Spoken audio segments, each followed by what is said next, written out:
Everyone expected the summer funeral to be peaceful, but instead, it exploded into a scene no one in the bright sunlit chapel would ever forget.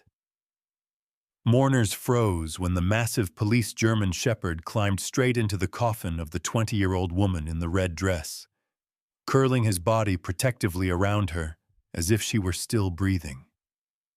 At first, officers thought he was confused, grieving, refusing to let go of the only person who had ever softened him.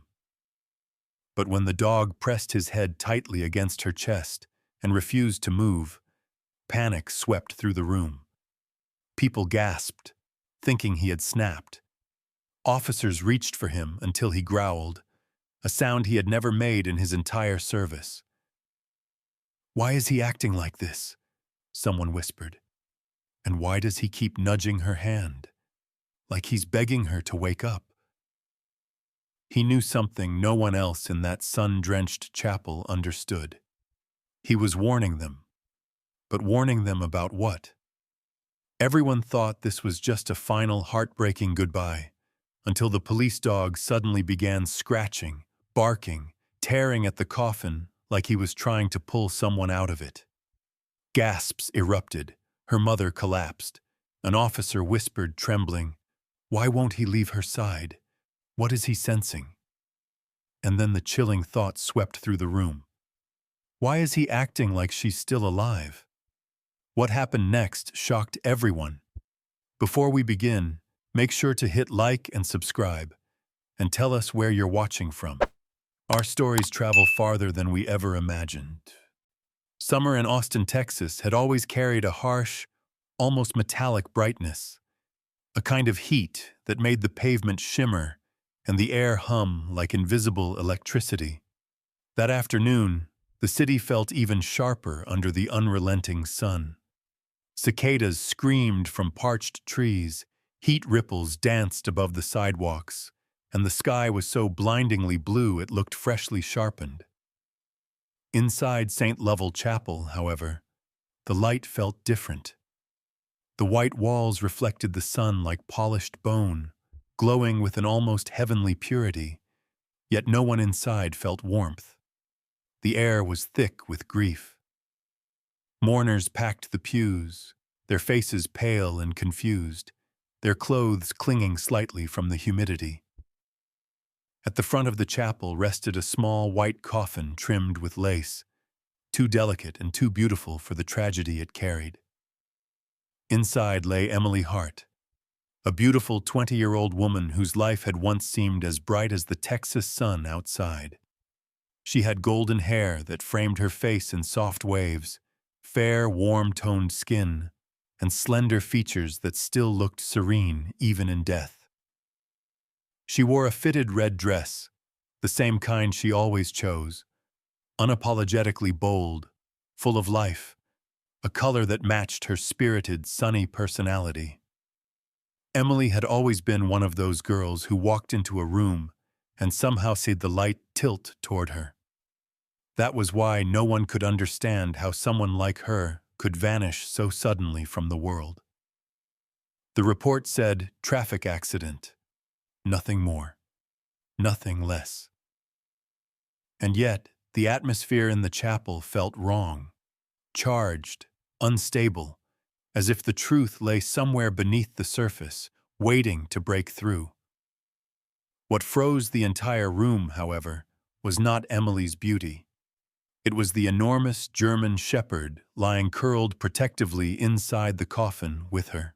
Shadow, her police dog, her silent guardian, a 3-year-old K9 trained at the highest level, was a powerful animal with deep amber eyes, thick sable fur, and a muscular frame that radiated discipline and devotion. Normally calm, perfectly controlled, and almost statuesque in his obedience, Shadow was now the opposite. His body was pressed tightly against Emily's, his head resting on her shoulder, and every muscle in him trembled. Each time someone dared step forward, a low, thunderous growl vibrated through his chest. His ears flattened, his lips curled, but his eyes, oh, his eyes were pure grief. The mourners whispered in shock. Even those who didn't know K-9 training understood one thing. Police dogs did not behave like this unless something was deeply wrong. Near the front stood Officer Mark Blake, Shadow's handler, a tall, broad-shouldered man in his early 30s with sharp features, a tough jawline lightly shadowed by scruff, and tired blue eyes that had seen more than he cared to remember. Blake was known for being calm, level-headed, and fiercely protective of his team. Years ago, he had lost his younger brother in a hit-and-run that was never solved, an event that carved a permanent heaviness into his voice and made him unusually sensitive to injustice. Today, his normally composed demeanor cracked. Sweat formed at the edges of his dark brown hair, damp from the heat and from the tension he could not shake. He swallowed hard as he stepped forward. "Shadow," he whispered, voice tight. "Easy, boy." Shadow did not move. Instead, he shoved his face deeper into Emily's neck, whining, as if begging her to breathe. On the opposite side of the room stood Officer Raymond Cole, a man in his mid-40s with steel-gray hair combed meticulously back, a chiseled face marked by lines of impatience, and cold brown eyes that rarely softened. He carried himself with the stiff posture of someone who had spent his entire career trying to outrun his own insecurities. Cole was respected for his efficiency, but disliked for the way he treated others. Short-tempered, dismissive, always convinced he was the smartest man in the room. Today he stood rigid, jaw clenched, hands tucked behind his back in a stance too formal for a funeral. His eyes avoided the coffin entirely.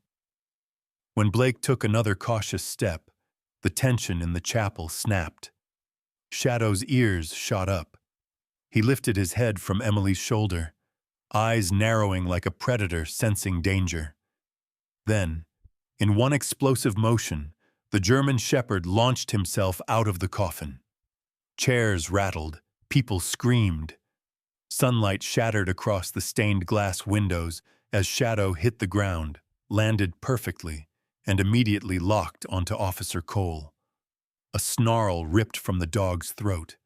Raw, vicious, completely unlike the disciplined K-9 he had always been. Cole froze mid-step, his already pale face drained bone white. "What the? Someone get him under control!" he barked, but even his voice wavered. Blake reached for Shadow's collar, but the dog lunged again, every hair on his back raised, teeth bared as if facing the worst kind of enemy. Gasps erupted throughout the chapel. No one understood. No one could speak. A horrible wave of dread swept through the room as Shadow's growl deepened, a sound that seemed to shake the hot summer air itself. And all anyone knew in that moment was this: Police dog Shadow was not acting out of grief. He was reacting to something, or someone, he recognized, and that someone was standing right in front of him. The chapel fell into stunned silence, sunlight pouring over the scene like a spotlight. And yet, beneath that harsh, bright summer light, no one had any idea why a highly trained K-9 had just attacked one of their own officers at the funeral of his dead owner. But they were about to find out. The moment Shadow lunged at Officer Cole inside the chapel, panic rippled through the pews like a shockwave. Sunlight burst through the stained glass windows in fractured colors as Blake tightened both hands around the K-9's collar, muscles straining, trying to pull the trembling German shepherd back under control. But Shadow wasn't attacking blindly. Blake could feel it in the way the dog's body reacted, tense and purposeful. Shadow wasn't confused or grieving. Something deeper was driving him. And then, in one sharp motion, the dog turned away from Cole entirely. Shadow yanked Blake toward the chapel doors with a strength born from pure instinct. The dog's claws scraped the old wooden floor as he dragged Blake down the aisle, out of the suffocating air of the funeral, and straight into the burning Texas sunlight. Blake stumbled into the brightness, blinking against the harsh glow of the afternoon. The summer heat hit him like a wall, thick and hostile. Cicadas buzzed angrily from the trees. Cars shimmered in the distance. Shadow pulled again, eyes fixed on something Blake could not see. And as the heat pressed around him, Blake felt a strange pressure in his chest, an old wound opening. Years ago, when his younger brother died in that hit and run, Blake remembered the same feeling. That sense that the world was showing him a truth, but refusing to say it out loud. But what truth was Shadow trying to lead him to now? To understand that, the story had to rewind, back to the days before Emily Hart lay in a coffin, before the chapel filled with white light and fear, before Shadow's perfect obedience shattered. In those earlier summer weeks, Austin glowed with its usual golden intensity. The city baked under a sun that never seemed to look away, and the evenings smelled of hot pavement and roasted coffee drifting from street cafes. Emily Hart, 20, warm-spirited, a little shy despite her striking beauty, worked part-time at a small corner cafe called Sunbeam Brews, a cheerful yellow building with a faded awning and mismatched outdoor tables. Emily was slender, with soft blonde waves that brushed her shoulders, gray-blue eyes that always looked a little curious, and skin that held a natural summer glow. She wore her signature fitted red dresses even when the heat was brutal. She said it made her feel brave, made her feel visible in a world that often overlooked quiet girls. Every afternoon, she saw a particular patrol SUV parking near the cafe. Officer Blake would step out, tall and broad, with a posture that carried both authority and exhaustion. Behind him, Shadow would hop down, a strong 3-year-old German shepherd with a thick sable coat, sharp ears, and a disciplined gaze that softened only on rare occasions. He was known by every officer as the most controlled K9 in the precinct. Emily was the exception to that rule. The first time it happened, the sun was merciless. Heat shimmered on the sidewalk. Blake had opened the SUV door to let Shadow cool down, and Emily came out with a cold drink in her hand. She was smiling, an easy, bright smile that made the entire scene feel less harsh. "You poor thing," she teased, leaning down toward the dog. "Wearing a fur coat in June? That's rough." Shadow's ears perked. Then he did something he never did for strangers. He licked her wrist, then sat down politely, tail brushing the cement. Blake blinked in disbelief. He usually doesn't warm up like that. Emily handed Shadow a small biscuit she kept in her apron pocket. "Maybe he likes red," she joked. From that day on, every golden-lit afternoon became part of a ritual. Emily would sit on the curb beside the cafe, brushing crumbs off her dress, while Shadow lay beside her with his massive head resting on her knee. People passing by would slow down just to watch the odd pair. A dazzling young woman in a bold red dress and a perfectly trained police dog, acting like a gentle, oversized companion. Blake often stayed near them, arms crossed, pretending to check his phone while secretly watching the connection grow. Emily laughed easily around Shadow. Shadow relaxed in ways Blake had never seen. She brought out something soft in the dog, something Blake didn't know existed, which made what happened next all the more devastating. The day of the so-called accident, the sun was so bright it reflected off car windows like shards of glass. Emily was walking home, her red dress catching the light with every step, creating a glowing silhouette. Neighbors later said she looked too alive to die. Then the black SUV came. It swung around the corner too fast, sunlight exploding across its windshield. A scream, a thud, the horrifying stillness after the impact. Witnesses ran toward her, shouting for help, but the story was written too quickly. Police filed the report. Unavoidable accident, they called it. Case closed. A girl dead. A city moving on. But Shadow didn't move on. Back in the present, Blake stood at the base of the chapel steps, sweat running down the side of his face as Shadow pulled harder. The dog let out a sharp bark, urgent, demanding, nothing like the grief-stricken sounds inside the church. Blake felt a tremor of fear in his bones. Shadow wanted him to follow. Shadow needed him to follow. Behind them, mourners poured out of the chapel in confusion. Officer Cole stood frozen in the doorway, eyes narrowing, jaw ticking in irritation. His uniform remained crisp, his movements stiff. Too stiff, Blake suddenly realized. Shadow continued pulling, nose lifted like he was following an invisible trail. And in that sweltering moment, Blake faced a choice he never wanted. Listen to logic, or trust the instincts of the only creature who had never failed him. Shadow barked once more. Blake took a breath, and he let the dog lead. Shadow surged forward with a force that nearly ripped the leash from Blake's grip, dragging him through the scorching Austin afternoon. The sun was merciless, the heat coming off the pavement in shimmering waves that distorted everything ahead of them like a mirage. Blake's boots pounded against the cement as he struggled to keep up, sweat streaking down the side of his face, breath tight, adrenaline humming.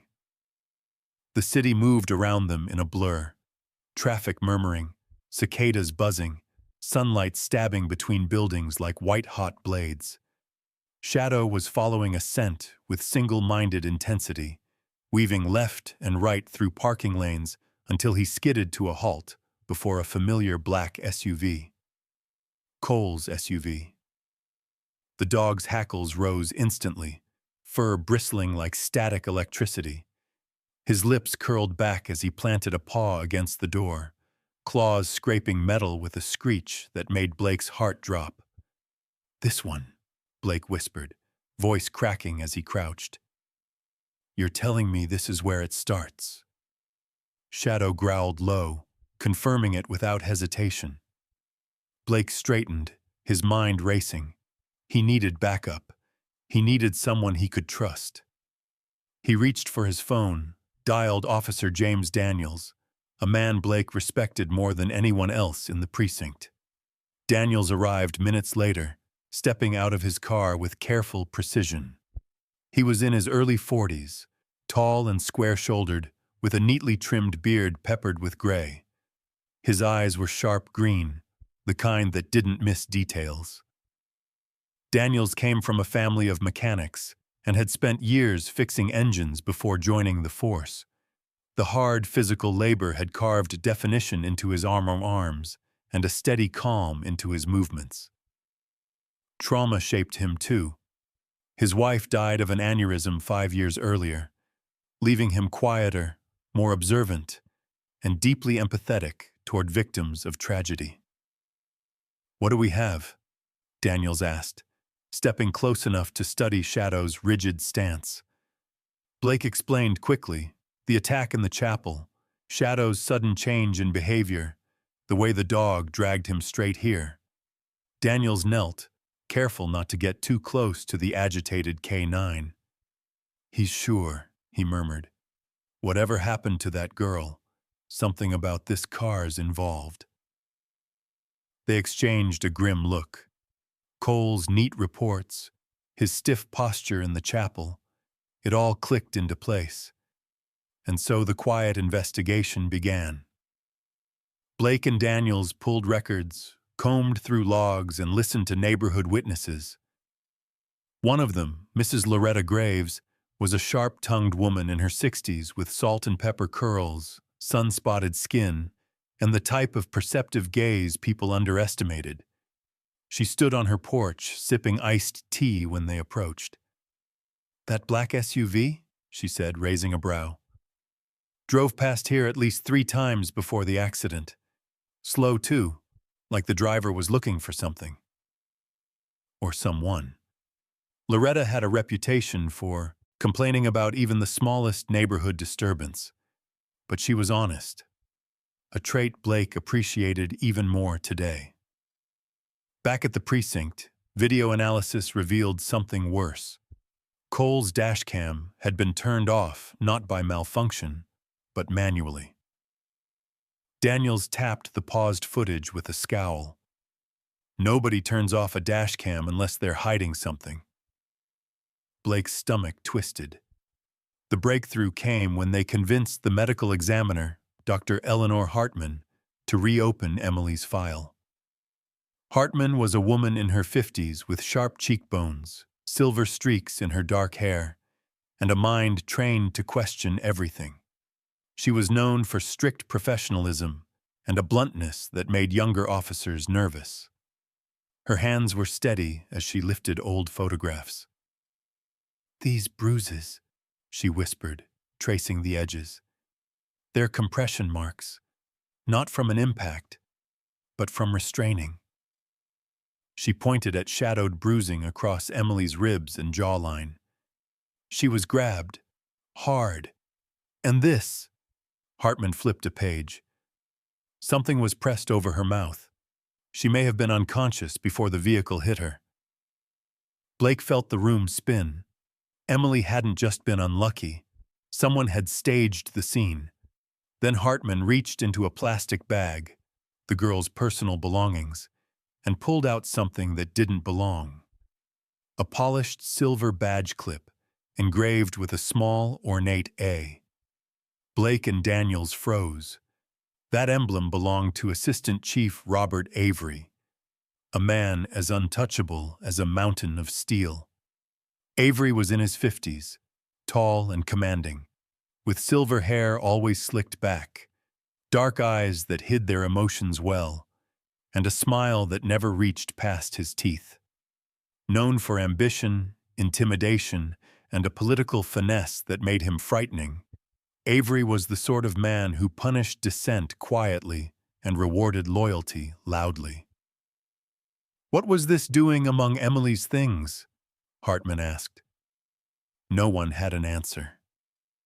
Later that evening, when the sun dipped but the heat refused to fade, Shadow tugged Blake again, this time toward the back of the precinct.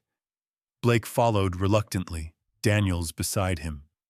They reached a fenced-off area where an old maintenance shed sat sagging under years of neglect. Rust streaked down its door like dried blood. Few people ever walked this far back.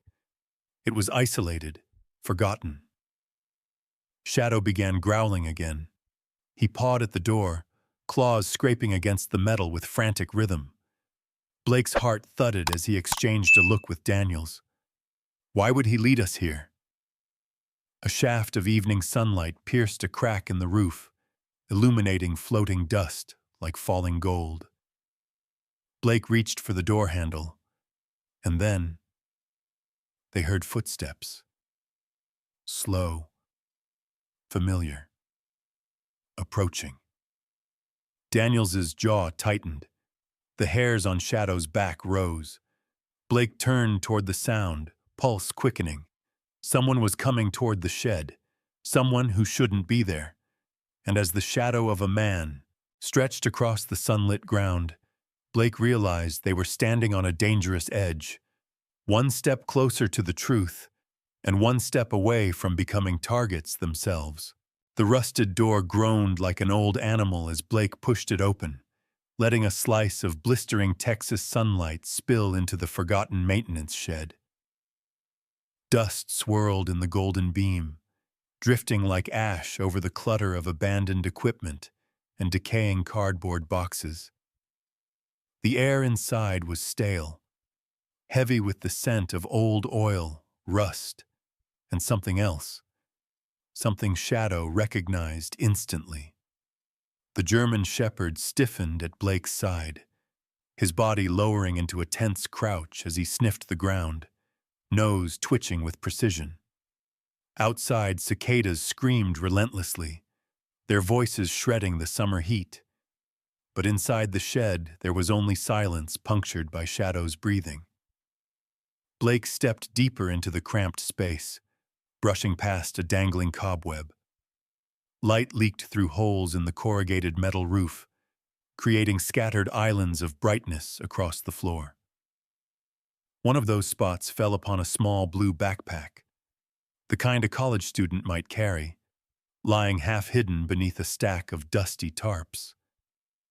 Next to it were a pair of red canvas shoes, the soles scrubbed clean, but unmistakably belonging to Emily.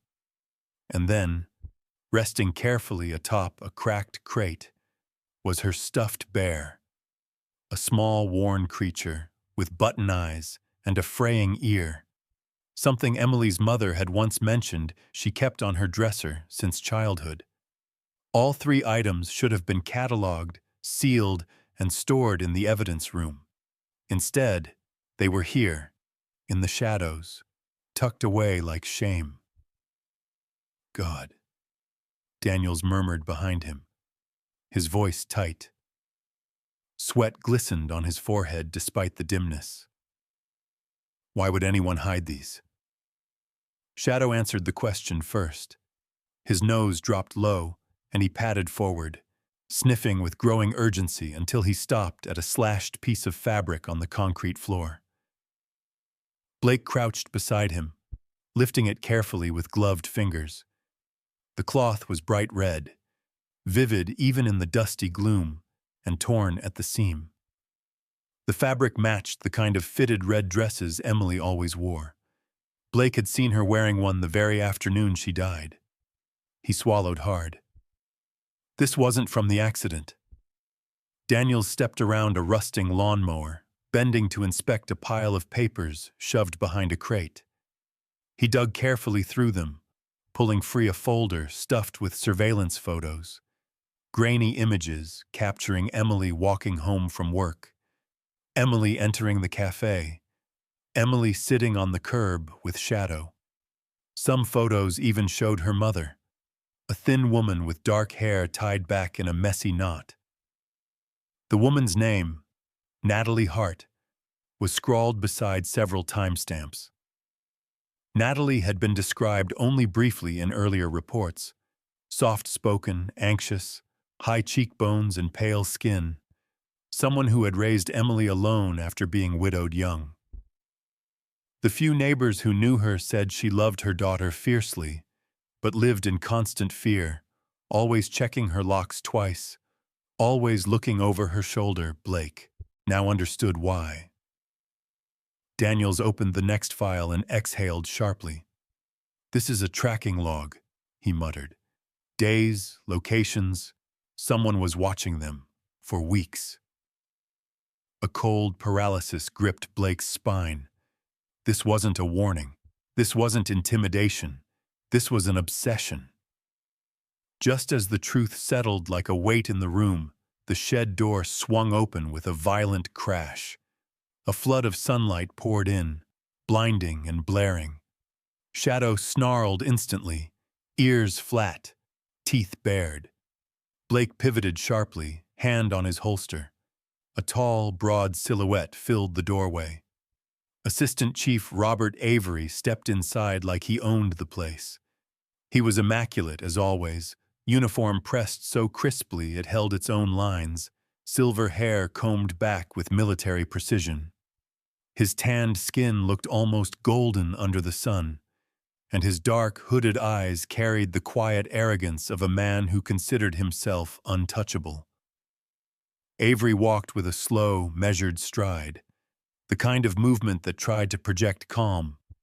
But Blake saw the tension in his jaw, the stiffness in his shoulders, the faint sheen of sweat at his temples. "What exactly do you think you two are doing?" Avery asked, voice smooth as glass but edged with steel. Blake stepped forward. "We found evidence hidden here. Evidence from Emily Hart's case. Avery didn't blink. Close the folder, Blake, and forget whatever you think you've discovered. Daniels tightened his stance. Sir, these items were intentionally removed from storage. Someone tampered with evidence. Avery's lips curved into something resembling amusement. You're in way over your heads. Shadow suddenly lunged, not at Avery's face, but toward his chest. His teeth snapped just inches from Avery's uniform, fixated on a bulge beneath the fabric. Avery jerked backward, eyes widening for the first time. Daniels stepped forward. What's in your jacket? Avery's expression cracked. For a split second, fear flickered through his eyes. Then he bolted. He spun toward the open door, nearly slipping on the gravel outside, and sprinted toward the line of oak trees behind the precinct. Blake swore under his breath and charged after him. Daniels followed closely, panting as the sun hammered down on them. Shadow outpaced both officers, launching himself forward like an arrow. Gravel flew under his paws as he closed in on Avery. Branches slapped against Blake's face as he pushed through the trees. Avery's breathing grew ragged, uneven, betraying the panic beneath his polished exterior. His polished boots stumbled over a root. Shadow leapt, missing Avery's leg by an inch. Blake was reaching out, fingers brushing the back of Avery's shirt. When Daniel's radio crackled sharply. Units, urgent! Report immediately. The body at the hospital. The girl, Emily Hart. There's been movement. Blake froze mid-stride. Avery kept running.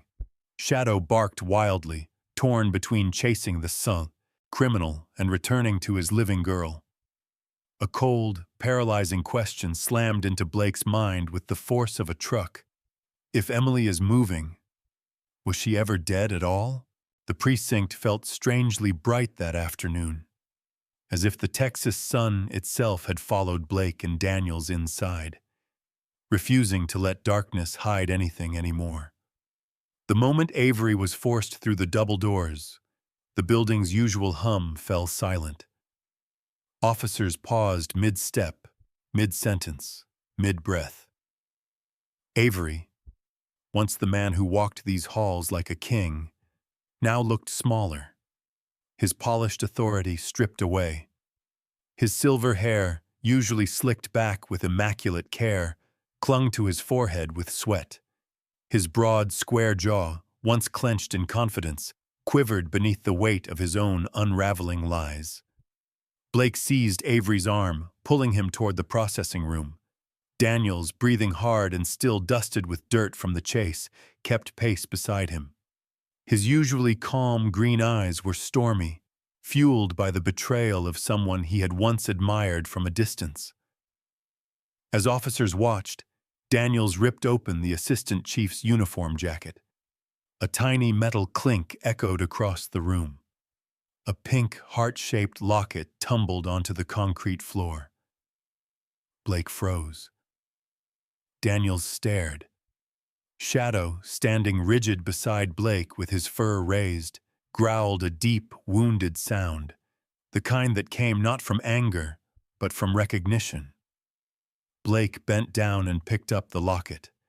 It was scratched, dented, and still carrying the faint scent of Emily's perfume.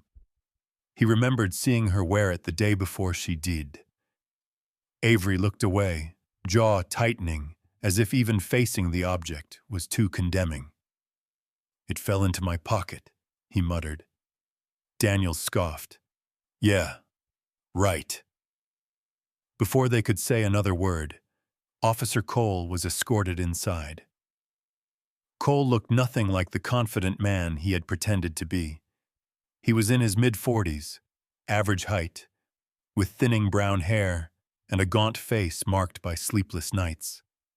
His eyes, once darting with arrogance, now trembled with guilt. Sweat soaked through his collar. His hands shook. When he saw Avery, he flinched like a child caught in a lie. Blake stepped toward him. "Say it. All of it." Cole's voice cracked. I followed his orders. I turned off the dash cam. I staged the scene. I thought—" His shoulders collapsed. "I swear to God, I thought she was dead." Avery's lip curled, but he said nothing. His silence was louder than any confession. The truth spilled out in the bright open daylight of the precinct. Secret meetings, intimidation tactics, fabricated reports. No shadows left to hide in. But for Blake, the real battle was happening 10 miles away, under another kind of harsh light. The hospital. Its hallways felt colder than the precinct, sterile white instead of sun-bleached yellow, echoing with the soft beeps of machines and the hurried footsteps of nurses. Dr. Clara Whitmore met Blake and Daniels at the entrance to the ICU. She was a woman in her early 50s, short and sturdy, with salt-brown hair pulled into a tight bun. Her eyes carried years of quiet, resilience, the kind only found in people who had watched countless patients slip between life and death. Her voice was calm but edged with disbelief. "She isn't gone," she said simply. "She never was." Blake felt the breath punch out of his lungs. Dr. Whitmore explained that Emily had fallen into a profound hypoxic coma, a trance so deep her vital signs nearly disappeared. To the untrained eye, even to seasoned paramedics, she had appeared lifeless. Her pulse had been thread-thin, her lungs barely rose, but her brain, weakened yet fighting, had refused to surrender. "It was the dog," Whitmore added. "His behavior forced us to recheck everything. Without that, we might never have realized." Shadow whined softly at her feet, his nose pressed to the hospital door, begging to enter. Inside the recovery room, Emily lay on a white bed, her golden hair fanned across the pillow. She no longer wore the red dress that had become her symbol, but someone, likely a sympathetic nurse, had laid a crimson blanket across her, as if to restore the part of her identity stolen during the chaos. Shadow leaped gently onto the mattress, curling beside her like he used to on the curb outside Sunbeam Brews. He nudged her limp hand, nose trembling. Blake stood back, heart thudding painfully. Seconds passed. Then Emily's fingers twitched, very slightly, very softly. Shadow whimpered and nudged her again. Her hand curled into his fur. Her eyelids fluttered open, watery and exhausted, but shining with a fragile spark the world thought extinguished. "Shadow," she whispered, voice barely a breath. "You pulled me out of trouble again." Blake turned away, covering his face with a shaking hand. Daniels let out a long exhale, something between a prayer and a sob. Emily was alive. The rest unfolded in waves over the next week. Avery was formally charged: kidnapping conspiracy, evidence tampering, attempted homicide. Cole cooperated fully, his confession leading to a wider purge of corruption inside the department. Officers who had once been blind now saw clearly. Procedures changed. Leadership changed. Austin began to heal. And on a warm summer morning, the kind where sunlight glitters on every leaf, Emily walked slowly through Zilker Park wearing a new red dress. Simple, fitted, beautiful in its defiance against darkness. Shadow trotted beside her, his tail swaying like a proud banner. Ahead, Blake stood beside a donut cart run by Mr. Dennis Rayburn, a retired Marine in his late 60s with a white beard, tanned skin, and a laugh so loud it shook birds from branches. Every morning he handed Blake free donuts with the phrase, "Heroes eat first." Shadow tugged Emily in his direction. She laughed, brushing her hair back. All right, hero. 1 donut. But no more dragging me around every time you smell sugar. Blake smiled at them both, feeling for the first time in years like the world had tilted back into place. Under the fiatal, blazing summer sun, a girl survived. A dog refused to let go, and a city finally found its way back to justice. In the end, as Emily walked beneath the warm summer light with Shadow faithfully at her side, one truth echoed louder than any siren or courtroom verdict. Sometimes miracles don't arrive with thunder. They arrive quietly, through loyalty, through courage, through the hands of those God places in our path. Shadow didn't just follow instinct. He followed a purpose greater than himself, a purpose that no human could see until the very end. And maybe, just maybe, God used a loyal dog to shine a light on a truth that darkness tried so desperately to bury. Life is fragile, unpredictable, and often unfair. But every day, in small ways, we witness grace, a stranger's kindness, a second chance, a heartbeat that refuses to give up. Emily's story reminds us that even when the world tries to close the book, God can flip the page and write a new ending, a better one. And as you finish this story, I pray that God watches over you the same way Shadow watched over her, steadfast, faithful, unyielding. May He protect your families, strengthen your hearts, and guide you through your own battles, both seen and unseen. If this story touched you, please share it with someone who needs hope today.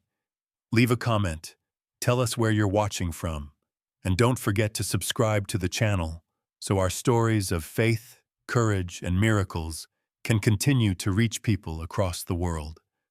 May God bless you, and may your own miracles find you when you least expect them.